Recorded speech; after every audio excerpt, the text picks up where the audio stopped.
dizer que estou tomando a Santa Ceia. Jesus escolheu um lugar, e esse é a casa de Deus. Então presta atenção, quando eles vão para esse cenáculo, eles preparam a Páscoa. E Jesus, ele não dá muita ênfase na Páscoa. Como eles prepararam, nós já sabemos. E Êxodo 12 já mostra isso. Ele dá ênfase à Santa Ceia. Repita, Santa Ceia. Santa Ceia. Porque, irmãos, eu estou falando isso, porque o Novo Testamento, ele tem promessas melhores do que no Antigo Testamento. O Antigo Testamento era uma sombra, e o Novo Testamento explica o Antigo Testamento. Então, a Páscoa, ela foi a última coisa que Jesus cumpriu aqui na terra, ainda na dispensação da lei. Eles comeram, a Bíblia só diz que eles participaram da Páscoa. Depois ele vai pegar o pão, como Paulo falou aqui, e vai apresentar ao Pai. E ele diz: tomai e comei. Tem seitas no cristianismo. Eu mesmo falo de uma pessoa que eu conheci. Ela disse que na seita dela, na igreja dela, eles pegam um cálice grande, passam por todo mundo, e eles não tomam do cálice. E eles passam com pão perto de todo mundo e não comem o pão. E eu falei: vocês estão perto da comunhão, jogando a comunhão fora. Jesus disse: tomai e comei. Mas aí eu conversei com essa senhora, ela disse: olha, não, mas isso aí era para um grupo seleto de crentes judeus do tempo de Jesus. Falei: então tira Atos 2,42. Qual é um dos aspectos da comunhão da igreja de Atos? Partir do pão. Se alguém vai dizer: não, mas são as refeições. Não, partir do pão aqui no contexto religioso é Santa Ceia. Então eles estavam unidos nas orações e no partir do pão. Então a igreja primitiva celebrava a Santa Ceia. Ah, mas ela é uma igreja judaica, então vamos abrir as cartas de Paulo. 1 Coríntios 11 já mostra isso, pastor. Que a igreja se reunia num lugar específico, por ordem do pastor, e comia segundo a ordem de Jesus. Eles partiam o pão consagrado.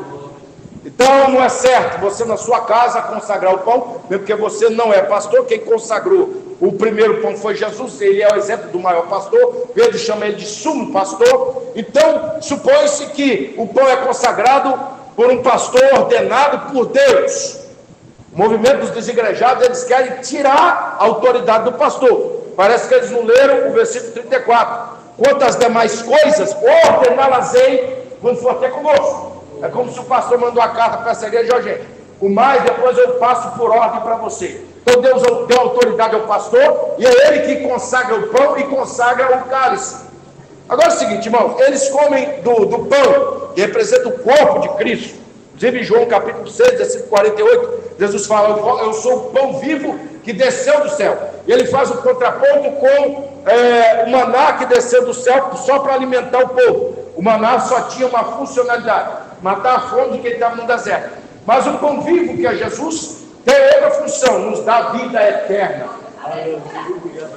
Então, irmãos, quando você vai estudar sobre a comunhão que a igreja primitiva tinha, eles tomavam a Santa Ceia. Tem pessoas que têm anos que não tomam a Santa Ceia, e é por isso que Paulo diz: alguns de vós estão doentes. É só não comer para você ficar doente. Mas também existe outro contexto que nós vamos ver aqui. Então, Paulo, assim como os evangelistas, eles dão ênfase ao sangue. Repita: sangue. O sangue, ele fazia expiação e propiciação no Antigo Testamento. Só você ler o livro dos Juízes, aliás, de Levíticos.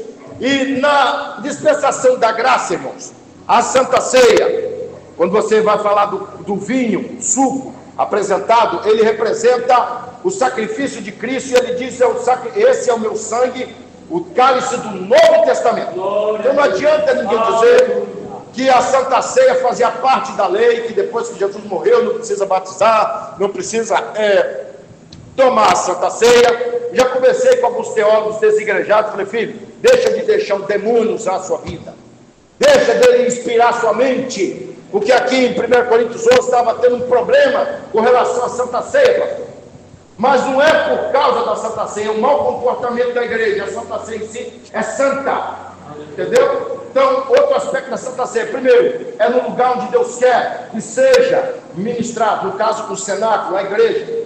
Segunda coisa que se vê na Santa Ceia é que a Santa Ceia, ela tem origem com Cristo, porque é o corpo dele que comemos e é o sangue dele que bebemos. Aí alguém vai dizer que a Santa Ceia é mitraica, porque os persas, os romanos também comia pão e bebia vinho. Satanás pensou nisso muito bem.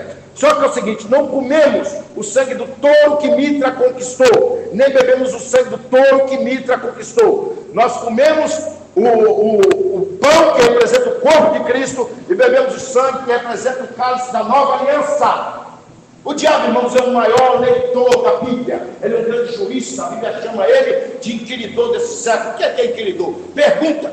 Então ele estuda a Bíblia e ele trabalha contra a Bíblia para que você não acredite na Bíblia. Então muito cuidado com a internet, porque o diabo tem espalhado de uma forma muito eficaz essa doutrina dos desigrejados, pessoas que não querem reunir mais em igreja nenhuma, e por isso eles não tomam a Santa Ceia. O diabo sabe, é não se alimentar da imortalidade de Cristo. Eles vão afundar, eles vão estar usando a Bíblia de forma incorreta e indo para o inferno usando a Bíblia. E se pode, existe um dos pecados chamado heresia, e muita gente é um teólogo por ele mesmo. Então ele lê a Bíblia, entende do jeito dele, diz: eu estou servindo a Deus, e não está. Você está